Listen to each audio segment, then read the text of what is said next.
The Ice Palace by F. Scott Fitzgerald. The sunlight dripped over the house like golden paint over an art jar, and the freckling shadows here and there only intensified the rigor of the bath of light. The Butterworth and Larkin houses flanking were entrenched behind great stodgy trees.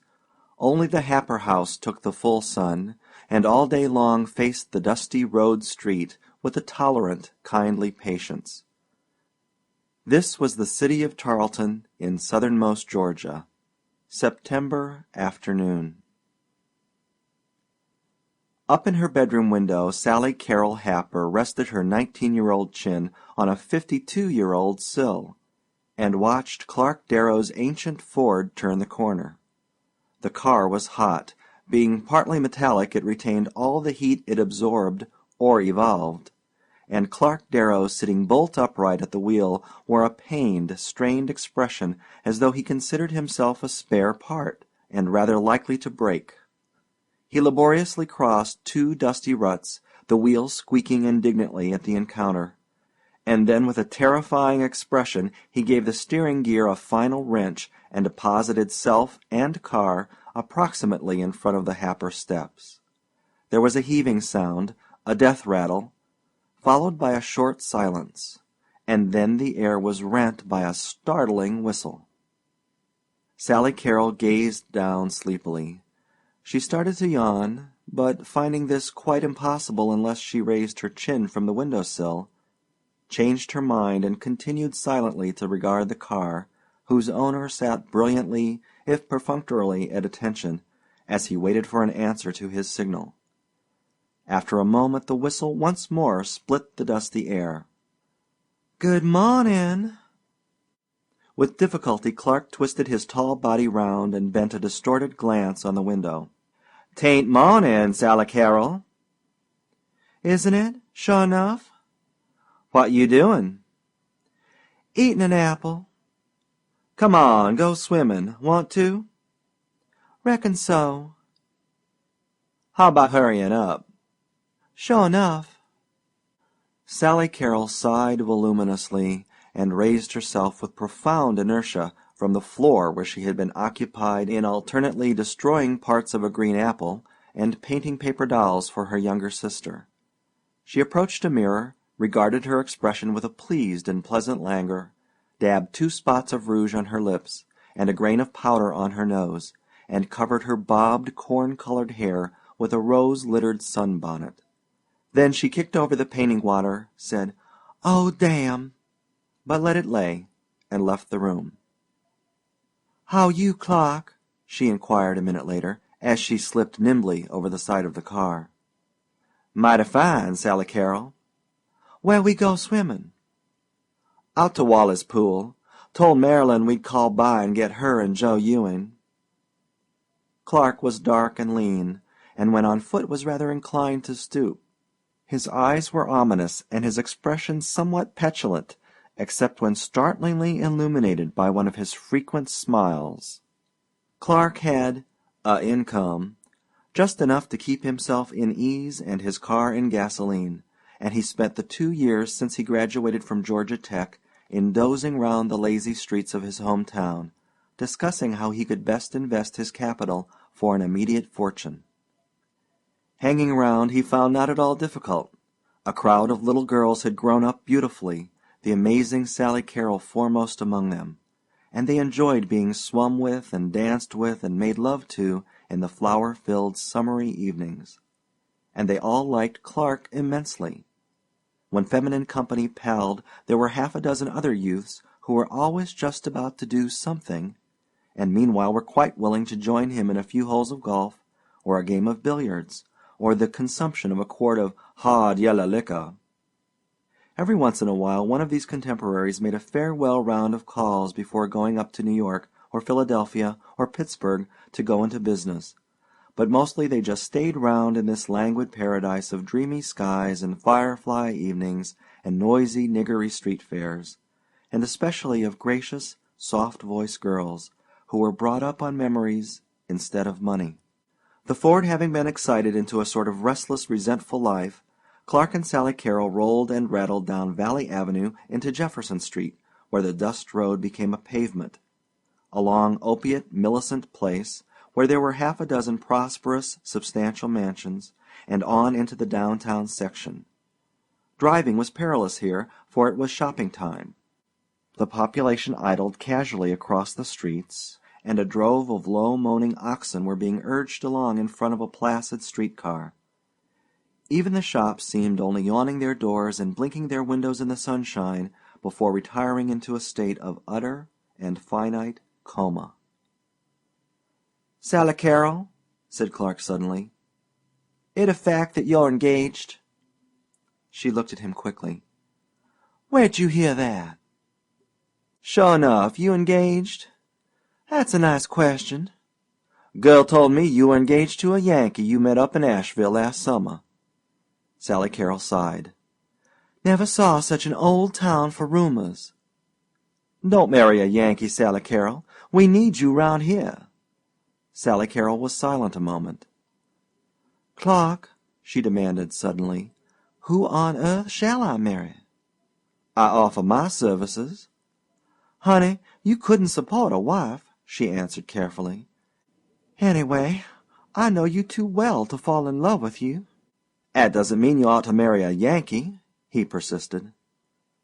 "Suppose I love him?" He shook his head. "You couldn't. He'd be a lot different from us, every way." He broke off as he halted the car in front of a rambling, dilapidated house. Marilyn Wade and Joe Ewing appeared in the doorway. "'Lo, Sally Carrol."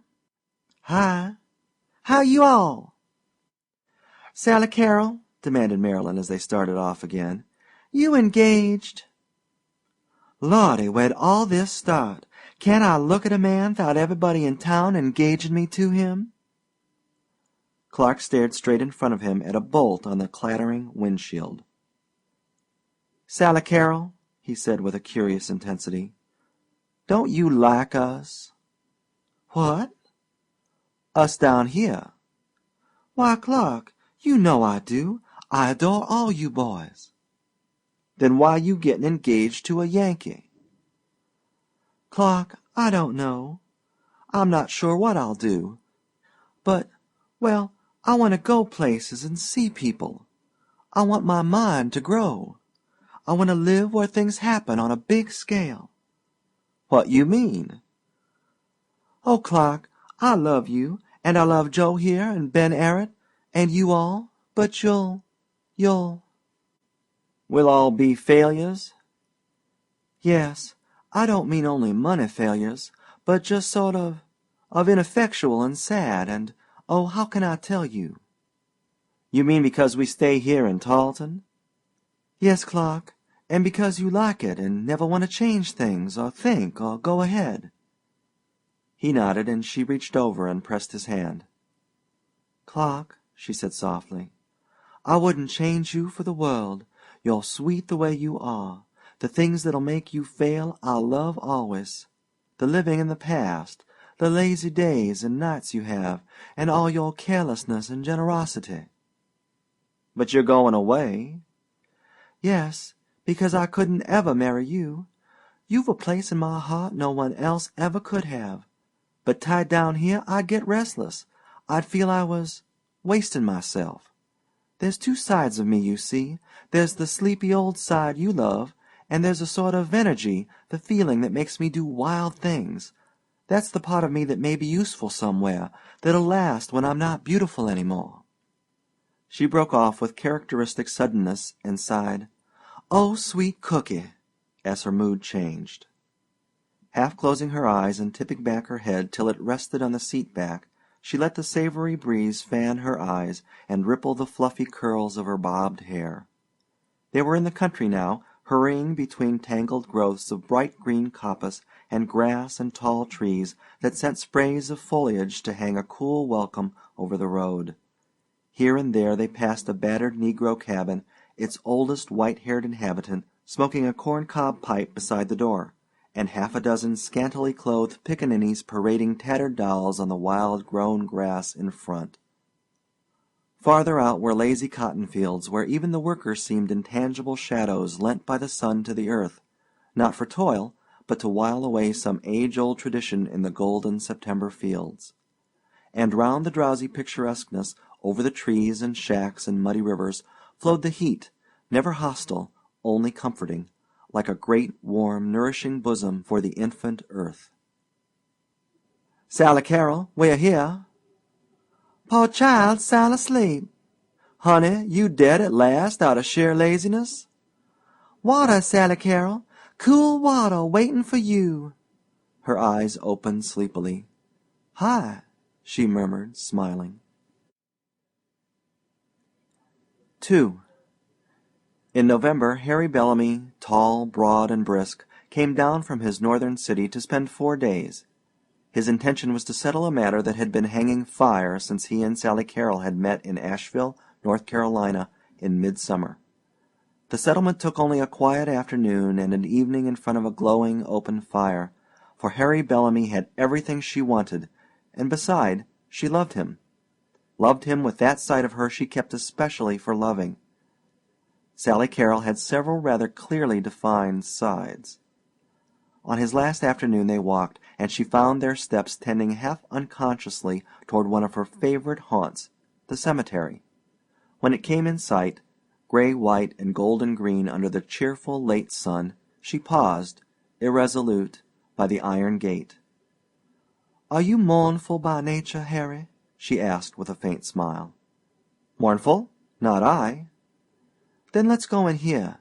It depresses some folks, but I like it." They paused through the gateway and followed a path that led through a wavy valley of graves, dusty gray and moldy for the 50s, quaintly carved with flowers and jars for the 70s, ornate and hideous for the 90s, with fat marble cherubs lying in sodden sleep on stone pillows, and great impossible growths of nameless granite flowers. Occasionally they saw a kneeling figure with tributary flowers, but over most of the graves lay silence and withered leaves with only the fragrance that their own shadowy memories could waken in living minds. They reached the top of a hill where they were fronted by a tall, round headstone, freckled with dark spots of damp and half grown over with vines. "Marjorie Lee," she read, 1844 to 1873. Wasn't she nice? She died when she was 29. Dear Marjorie Lee," she added softly. "Can't you see her, Harry?" "Yes, Sally Carrol." He felt a little hand insert itself into his.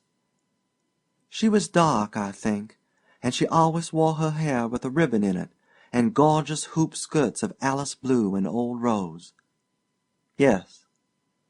"Oh, she was sweet, Harry, and she was the sort of girl born to stand on a wide pillared porch and welcome folks in. I think perhaps a lot of men went away to war meaning to come back to her, but maybe none of 'em ever did." He stooped down close to the stone, hunting for any record of marriage. "There's nothing here to show." "Of course not. How could there be anything there better than just Marjorie Lee and that eloquent date?" She drew close to him, and an unexpected lump came into his throat as her yellow hair brushed his cheek. "You see how she was, don't you, Harry?" "I see," he agreed gently. "I see through your precious eyes. You're beautiful now, so I know she must have been."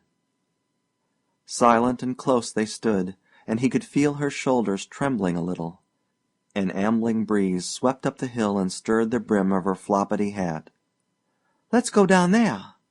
She was pointing to a flat stretch on the other side of the hill, where along the green turf were 1,000 grayish-white crosses stretching in endless, ordered rows like the stacked arms of a battalion.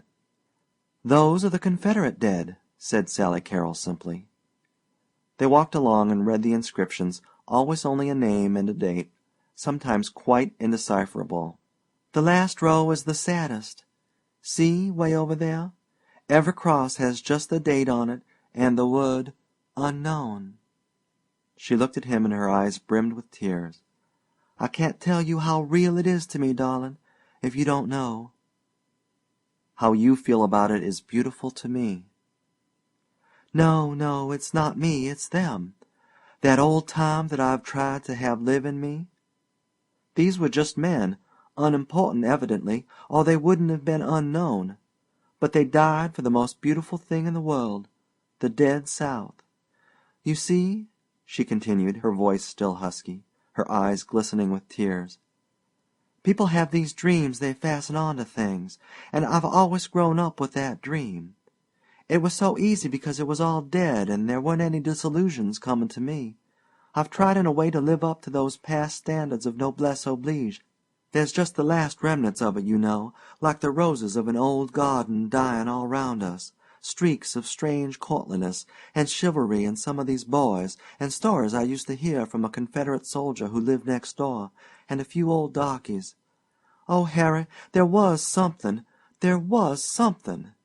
I couldn't ever make you understand, but it was there." "I understand," he assured her again quietly. Sally Carrol smiled and dried her eyes on the tip of a handkerchief protruding from his breast pocket. "You don't feel depressed, do you, lover? Even when I cry I'm happy here, and I get a sort of strength from it." Hand in hand they turned and walked slowly away. Finding soft grass, she drew him down to a seat beside her with their backs against the remnants of a low broken wall. "Wish those 3 old women would clear out," he complained. "I want to kiss you, Sally Carrol." "Me too." They waited impatiently for the 3 bent figures to move off, and then she kissed him until the sky seemed to fade out and all her smiles and tears to vanish in an ecstasy of eternal seconds. Afterward they walked slowly back together, while on the corners twilight played at somnolent black and white checkers with the end of the day. "You'll be up about mid-January," he said, "and you've got to stay a month at least. It'll be slick. There's a winter carnival on, and if you've never really seen snow it'll be like fairyland to you. There'll be skating and skiing and tobogganing and sled riding and all sorts of torchlight parades on snowshoes. They haven't had one for years, so they're going to make it a knockout." "Will I be cold, Harry?" she asked suddenly. "You certainly won't. You may freeze your nose, but you won't be shivery cold. It's hard and dry, you know." "I guess I'm a summer child. I don't like any cold I've ever seen." She broke off, and they were both silent for a minute. "Sally Carrol," he said very slowly, "what do you say to March?" "I say I love you." "March?" "March, Harry." 3. All night in the Pullman it was very cold. She rang for the porter to ask for another blanket, and when he couldn't give her one she tried vainly, by squeezing down into the bottom of her berth and doubling back the bedclothes, to snatch a few hours' sleep. She wanted to look her best in the morning. She rose at 6 and, sliding uncomfortably into her clothes, stumbled up to the diner for a cup of coffee. The snow had filtered into the vestibules and covered the door with a slippery coating. It was intriguing, this cold. It crept in everywhere. Her breath was quite visible, and she blew into the air with a naive enjoyment. Seated in the diner, she stared out the window at white hills and valleys and scattered pines whose every branch was a green platter for a cold feast of snow.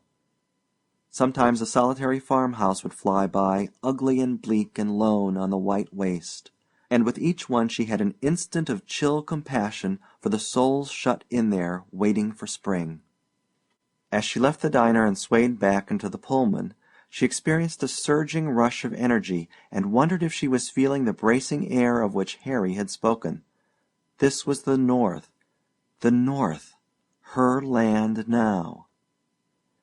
"Then blow ye winds, hi-ho, a-rovin' I will go," she chanted exultantly to herself.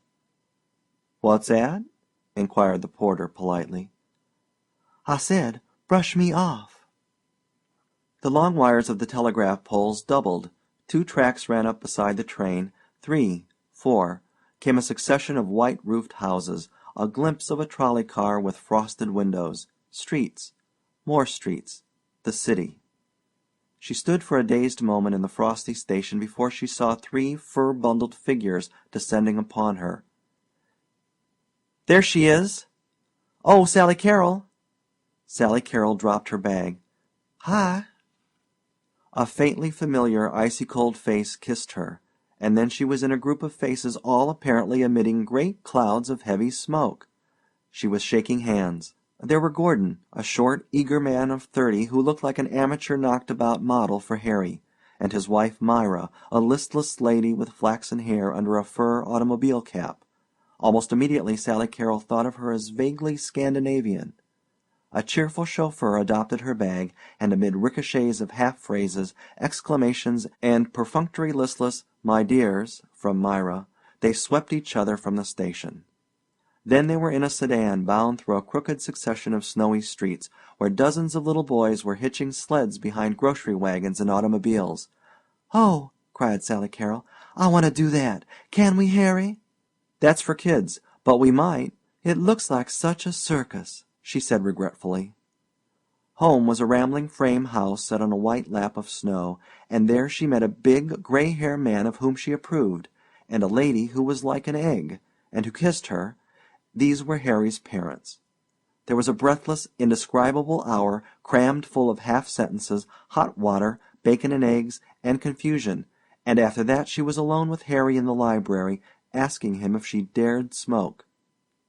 It was a large room with a Madonna over the fireplace, and rows upon rows of books in covers of light gold and dark gold and shiny red. All the chairs had little lace squares where one's head should rest. The couch was just comfortable. The books looked as if they had been read, some, and Sally Carrol had an instantaneous vision of the battered old library at home, with her father's huge medical books and the oil paintings of her 3 great-uncles, and the old couch that had been mended up for 45 years and was still luxurious to dream in. This room struck her as being neither attractive nor particularly otherwise. It was simply a room with a lot of fairly expensive things in it that all looked about 15 years old. "What do you think of it up here?" demanded Harry eagerly. "Does it surprise you? Is it what you expected, I mean?" "You are, Harry," she said quietly, and reached out her arms to him.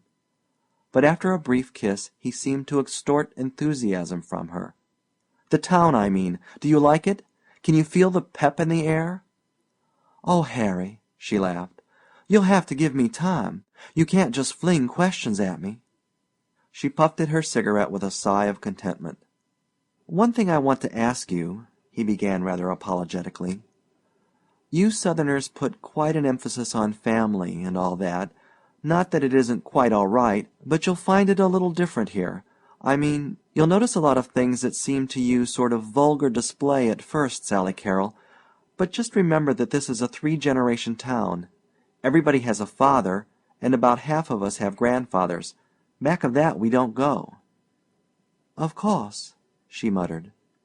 "Our grandfathers, you see, founded the place, and a lot of them had to take some pretty queer jobs while they were doing the founding. For instance, there's one woman who at present is about the social model for the town. Well, her father was the first public ashman. Things like that." "Why," said Sally Carrol, puzzled, "did you suppose I was going to make remarks about people?" "Not at all," interrupted Harry, "and I'm not apologizing for anyone either. It's just that, well, a Southern girl came up here last summer and said some unfortunate things, and, oh, I just thought I'd tell you." Sally Carrol felt suddenly indignant, as though she had been unjustly spanked. But Harry evidently considered the subject closed, for he went on with a great surge of enthusiasm. "It's carnival time, you know, first in 10 years, and there's an ice palace they're building new that's the first they've had since '85, built out of blocks of the clearest ice they could find, on a tremendous scale." She rose, and walking to the window pushed aside the heavy Turkish portieres and looked out. "Oh," she cried out suddenly, "there's 2 little boys making a snowman. Harry, do you reckon I can go out and help 'em?" "You dream. Come here and kiss me." She left the window rather reluctantly. "I don't guess this is a very kissable climate, is it? I mean, it makes you so you don't want to sit around, doesn't it?" "We're not going to. I've got a vacation for the first week you're here, and there's a dinner dance tonight." "Oh, Harry," she confessed, subsiding in a heap, half in his lap, half in the pillows, "I sure do feel confused. I haven't got an idea whether I like it or not, and I don't know what people expect or anything.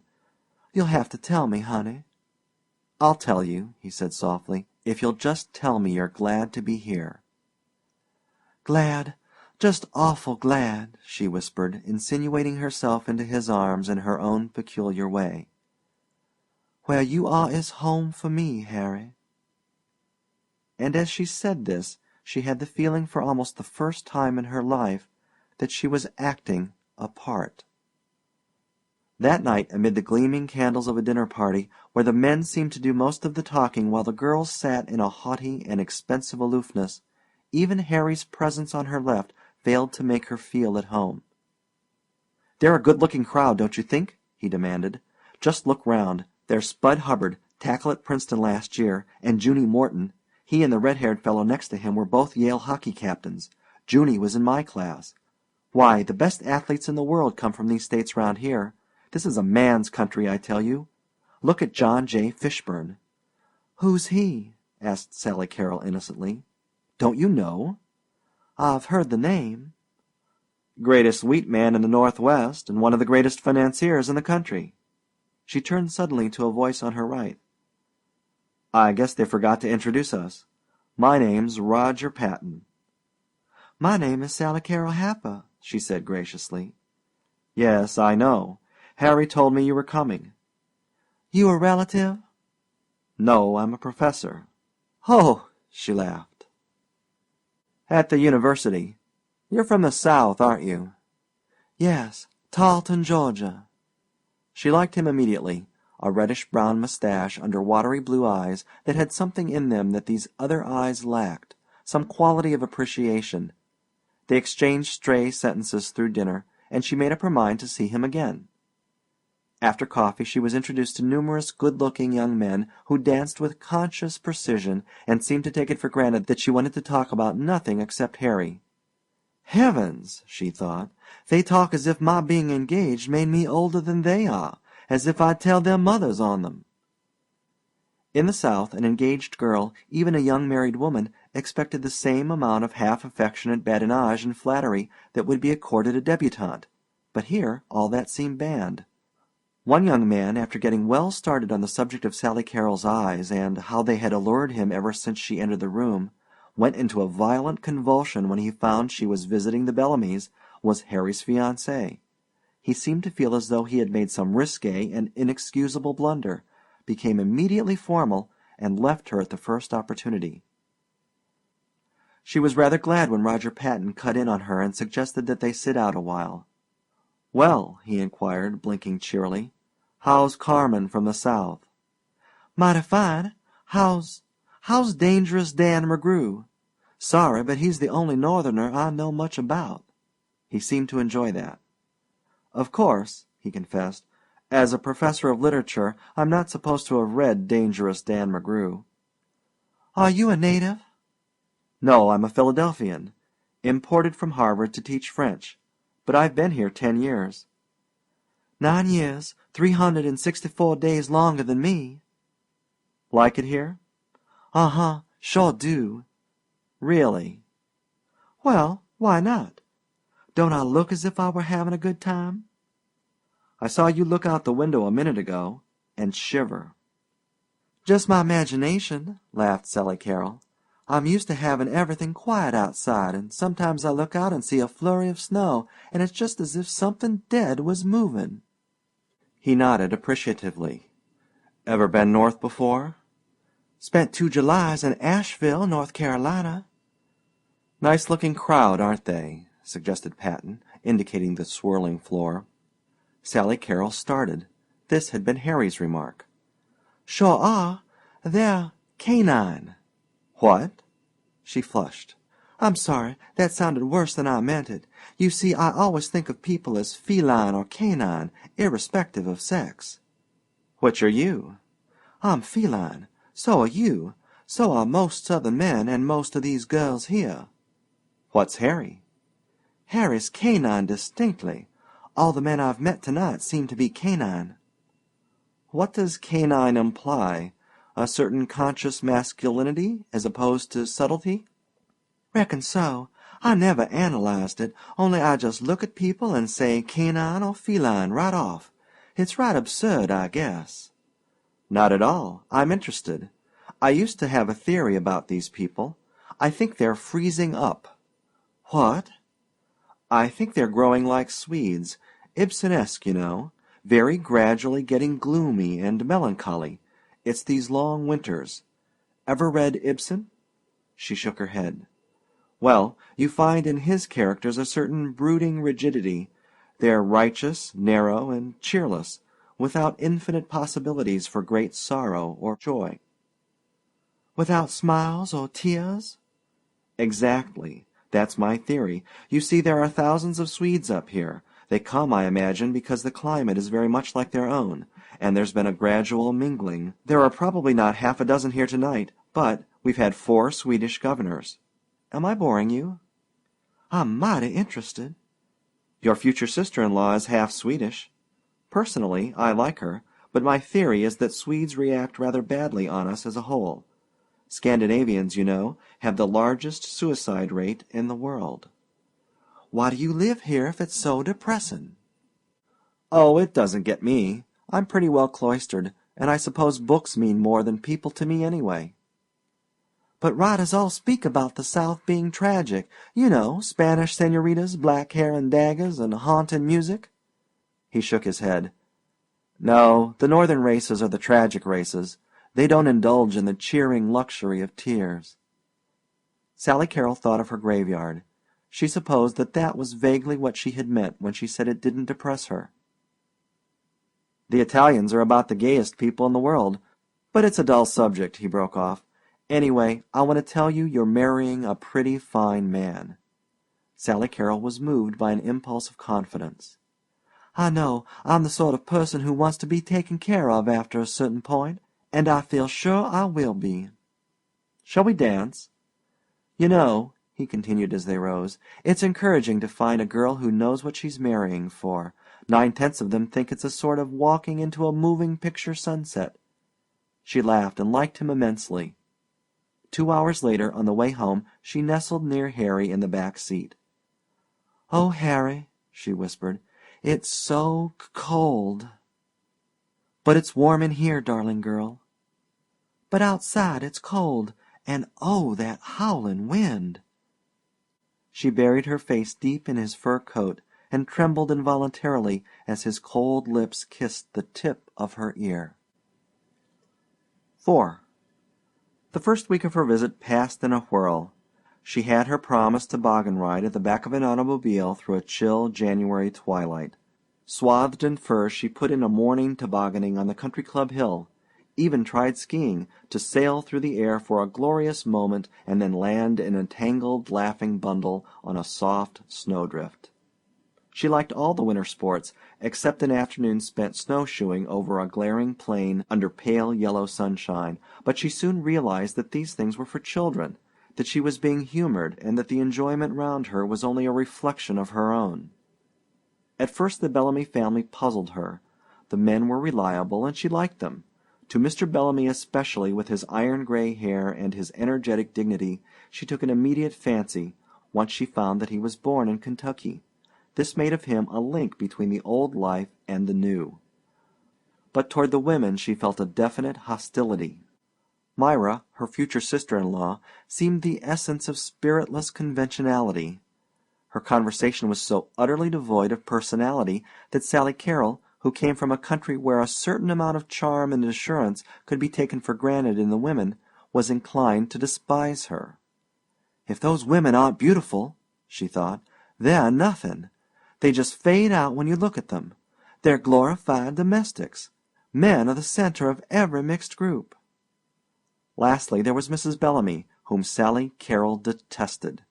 The first day's impression of an egg had been confirmed, an egg with a cracked, veiny voice and such an ungracious dumpiness of carriage that Sally Carrol felt that if she once fell she would surely scramble. In addition, Mrs. Bellamy seemed to typify the town in being innately hostile to strangers. She called Sally Carrol Sally, and could not be persuaded that the double name was anything more than a tedious, ridiculous nickname. To Sally Carrol this shortening of her name was presenting her to the public half-clothed. She loved Sally Carrol. She loathed Sally. She knew also that Harry's mother disapproved of her bobbed hair, and she had never dared smoke downstairs after that first day when Mrs. Bellamy had come into the library sniffing violently. Of all the men she met she preferred Roger Patton, who was a frequent visitor at the house. He never again alluded to the Ibsenesque tendency of the populace, but when he came in one day and found her curled upon the sofa bent over Peer Gynt, he laughed and told her to forget what he'd said, that it was all rot. And then one afternoon in her second week she and Harry hovered on the edge of a dangerously steep quarrel. She considered that he precipitated it entirely, though the Serbia in this case was an unknown man who had not had his trousers pressed. They had been walking homeward between mounds of high-piled snow, and under a sun which Sally Carrol scarcely recognized. They passed the little girl done up in gray wool until she resembled a small teddy bear, and Sally Carrol could not resist the gasp of maternal appreciation. "Look, Harry." "What?"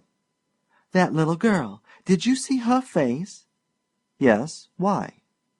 "It was red as a little strawberry. Oh, she was cute." "Why, your own face is almost as red as that already. Everybody's healthy here. We're out in the cold as soon as we're old enough to walk. Wonderful climate." She looked at him and had to agree. He was mighty healthy looking. So was his brother, and she had noticed the new red in her own cheeks that very morning. Suddenly their glances were caught and held, and they stared for a moment at the street corner ahead of them. A man was standing there, his knees bent, his eyes gazing upward with a tense expression as though he were about to make a leap toward the chilly air. And then they both exploded into a shout of laughter, for coming closer they discovered it had been a ludicrous momentary illusion produced by the extreme bagginess of the man's trousers. "Reckon that's one on us," she laughed. "He must be a Southerner, judging by those trousers," suggested Harry mischievously. "Why, Harry!" Her surprised look must have irritated him. "Those damn Southerners!" Sally Carrol's eyes flashed. "Don't call 'em that." "I'm sorry, dear," said Harry, malignantly apologetic, "but you know what I think of them. They're sort of degenerates, not at all like the old Southerners. They've lived so long down there with all the colored people that they've gotten lazy and shiftless." "Hush your mouth, Harry," she cried angrily. "They're not. They may be lazy. Anybody would be in that climate. But they're my best friends, and I don't want to hear them criticized in any such sweeping way. Some of 'em are the finest men in the world." "Oh, I know. They're all right when they come north to college. But of all the hang-dog, ill-dressed, slovenly lot I ever saw, a bunch of small-town Southerners are the worst." Sally Carrol was clenching her gloved hands and biting her lip furiously. "Why," continued Harry, "there was one in my class at New Haven, and we all thought that at last we'd found the true type of Southern aristocrat, but it turned out that he wasn't an aristocrat at all, just the son of a Northern carpetbagger who owned about all the cotton round Mobile." "A Southerner wouldn't talk the way you're talking now," she said evenly. "They haven't the energy." "Or the something else." "I'm sorry, Sally Carrol, but I've heard you say yourself that you'd never marry—" "That's quite different. I told you I wouldn't want to tie my life to any of the boys that are round Tarleton now, but I never made any sweeping generalities." They walked along in silence. "I probably spread it on a bit thick, Sally Carrol. I'm sorry." She nodded, but made no answer. 5 minutes later, as they stood in the hallway, she suddenly threw her arms round him. "Oh, Harry," she cried, her eyes brimming with tears, "let's get married next week. I'm afraid of having fusses like that. I'm afraid, Harry. It wouldn't be that way if we were married." But Harry, being in the wrong, was still irritated. "That'd be idiotic. We decided on March." The tears in Sally Carrol's eyes faded. Her expression hardened slightly. "Very well. I suppose I shouldn't have said that." Harry melted. "Dear little nut," he cried, "come and kiss me and let's forget." That very night, at the end of a vaudeville performance, the orchestra played Dixie, and Sally Carrol felt something stronger and more enduring than her tears and smiles of the day brim up inside her. She leaned forward, gripping the arms of her chair until her face grew crimson. "Sort of get you, dear?" whispered Harry. But she did not hear him. To the limited throbs of the violins and the inspiring beat of the kettledrums her own old ghosts were marching by and on into the darkness, and as fifes whistled and sighed in the low encore they seemed so nearly out of sight that she could have waved good-bye. "Away, away, away down south in Dixie, away, away, away down south in Dixie." 5. It was a particularly cold night. A sudden thaw had nearly cleared the streets the day before, but now they were traversed again with a powdery wraith of loose snow that traveled in wavy lines before the feet of the wind, and filled the lower air with a fine particled mist. There was no sky, only a dark, ominous tent that draped in the tops of the trees and was in reality a vast approaching army of snowflakes, while over it all, chilling away the comfort from the brown and green glow of lighted windows and muffling the steady trot of the horse pulling their sleigh, interminably washed the north wind. It was a dismal town after all, she thought. Dismal. Sometimes at night it seemed to her as though no one lived here. They had all gone long ago, leaving lighted houses to be covered in time by tombing heaps of sleet. Oh, if there should be snow on her grave! To be beneath great piles of it all winter long, where even the headstone would be a light shadow against light shadows. Her grave, a grave that should be flower-strewn and washed with sun and rain. She thought again of those isolated country houses that her train had passed, and of the life there the long winter through, the ceaseless glare through the windows, the crust forming on the soft drifts of snow, finally the slow, cheerless melting, and the harsh spring of which Roger Patton had told her. Her spring, to lose it forever, with its lilacs and the lazy sweetness it stirred in her heart. She was laying away that spring. Afterward she would lay away that sweetness. With a gradual insistence the storm broke. Sally Carrol felt a film of flakes melt quickly on her eyelashes, and Harry reached over a furry arm and drew down her complicated flannel cap. Then the small flakes came in skirmish line, and the horse bent his neck patiently as a transparency of white appeared momentarily on his coat. "Oh, he's cold, Harry," she said quickly. "Who, the horse? Oh, no, he isn't. He likes it." After another 10 minutes they turned a corner and came in sight of their destination. On a tall hill outlined in vivid glaring green against the wintry sky stood the Ice Palace. It was 3 stories in the air, with battlements and embrasures and narrow icicled windows, and the innumerable electric lights inside made a gorgeous transparency of the great central hall. Sally Carrol clutched Harry's hand under the fur robe. "It's beautiful!" he cried excitedly. "My golly, it's beautiful, isn't it? They haven't had one here since '85. Somehow the notion of there not having been one since '85 oppressed her. Ice was a ghost, and this mansion of it was surely peopled by those shades of the '80s, with pale faces and blurred snow-filled hair. "Come on, dear," said Harry. She followed him out of the sleigh and waited while he hitched the horse. A party of 4, Gordon, Myra, Roger Patton, and another girl, drew up beside them with a mighty jingle of bells. There was quite a crowd already, bundled in fur or sheepskin, shouting and calling to each other as they moved through the snow, which was now so thick that people could scarcely be distinguished a few yards away.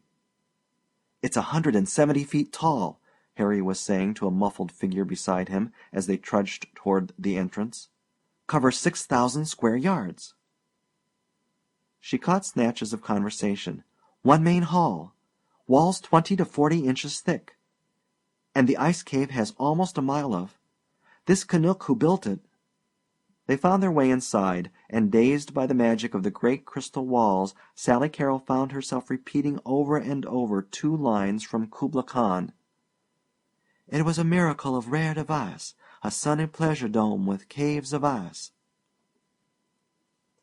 In the great glittering cavern with the dark shut out, she took a seat on a wooden bench, and the evening's oppression lifted. Harry was right. It was beautiful. and her gaze traveled the smooth surface of the walls, the blocks for which had been selected for their purity and clearness to obtain this opalescent, translucent effect. "Look! Here we go! Oh, boy!" cried Harry. A band in a far corner struck up "Hail, Hail, the Gang's All Here," which echoed over to them in wild, muddled acoustics, and then the lights suddenly went out. Silence seemed to flow down the icy sides and sweep over them. Sally Carrol could still see her white breath in the darkness, and a dim row of pale faces over on the other side.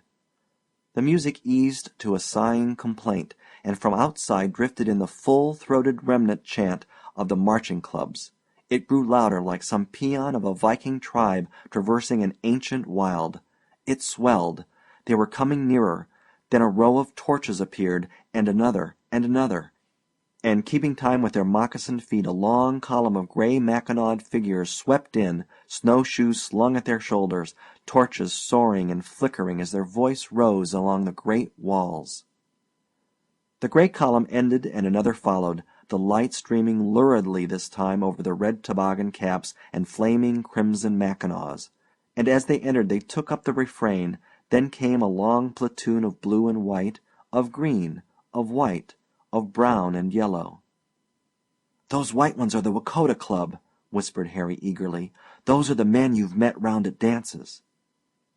The volume of the voices grew. The great cavern was a phantasmagoria of torches waving in great banks of fire, of colors and the rhythm of soft leather steps. The leading column turned and halted, platoon deployed in front of platoon, until the whole procession made a solid flag of flame, and then from thousands of voices burst a mighty shout that filled the air like a crash of thunder, and sent the torches wavering. It was magnificent. It was tremendous. To Sally Carrol it was the North offering a sacrifice on some mighty altar to the gray pagan god of snow.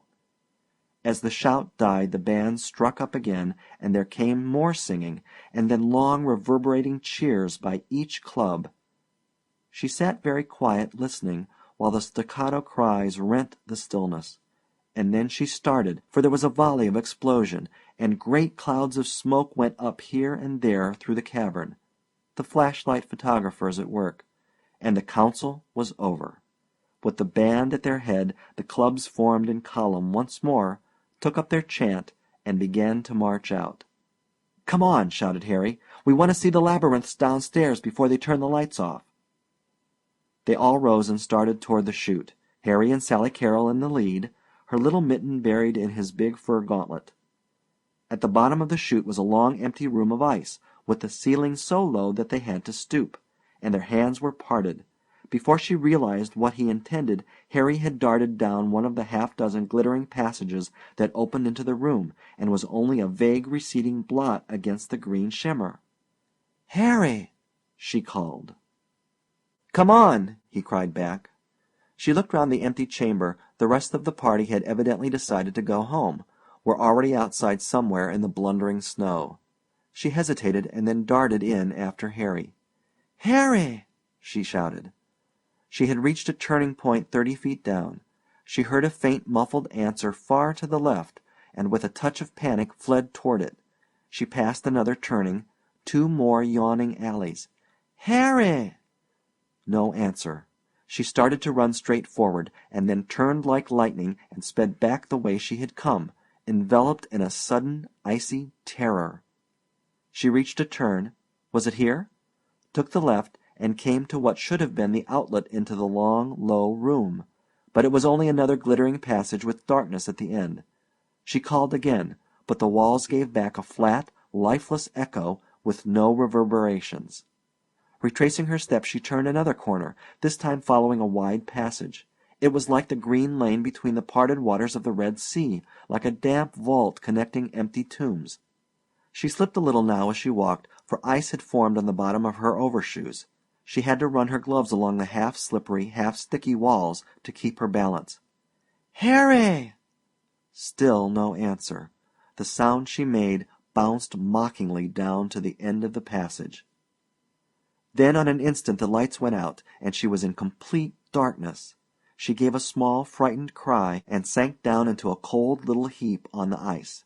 She felt her left knee do something as she fell, but she scarcely noticed it as some deep terror far greater than any fear of being lost settled upon her.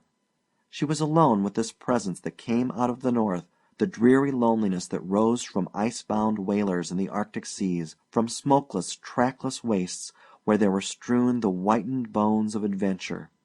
It was an icy breath of death. It was rolling down low across the land to clutch at her.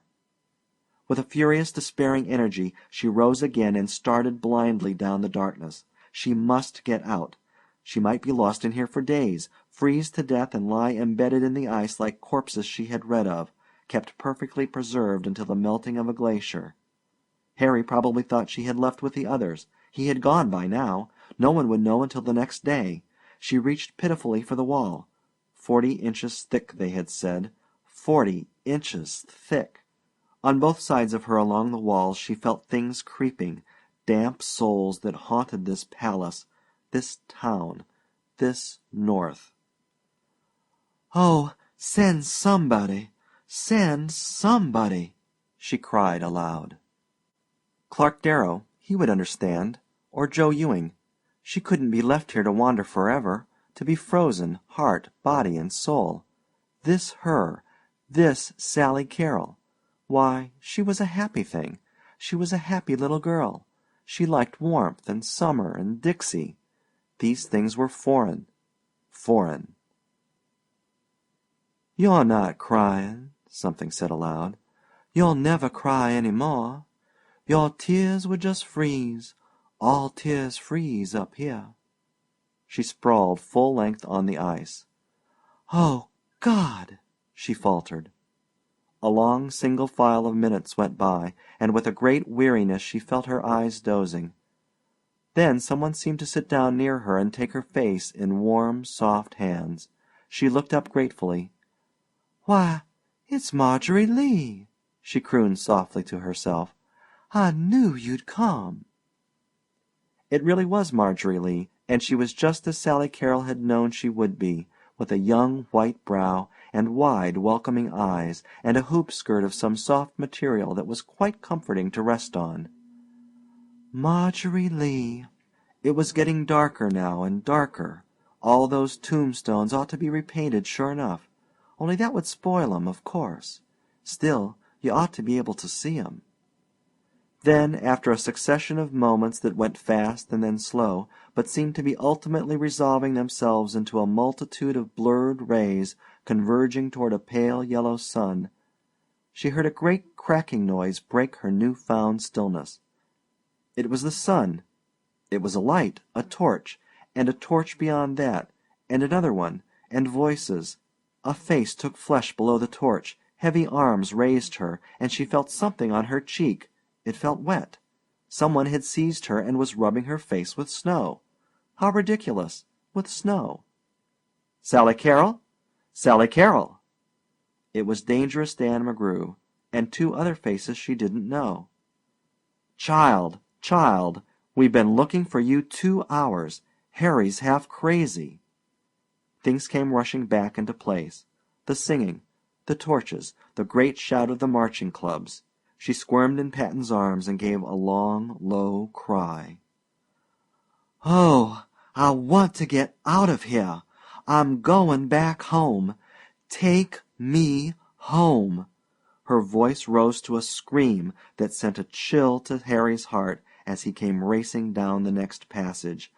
"Tomorrow!" she cried with delirious, unrestrained passion. "Tomorrow! Tomorrow! Tomorrow!" 6. The wealth of golden sunlight poured a quite enervating, yet oddly comforting heat over the house, where day long it faced the dusty stretch of road. Two birds were making a great to-do in a cool spot found among the branches of a tree next door, and down the street a colored woman was announcing herself melodiously as a purveyor of strawberries. It was April afternoon.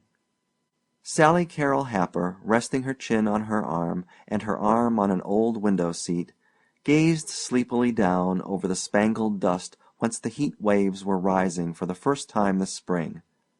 She was watching a very ancient Ford turn a perilous corner and rattle and groan to a jolting stop at the end of the walk.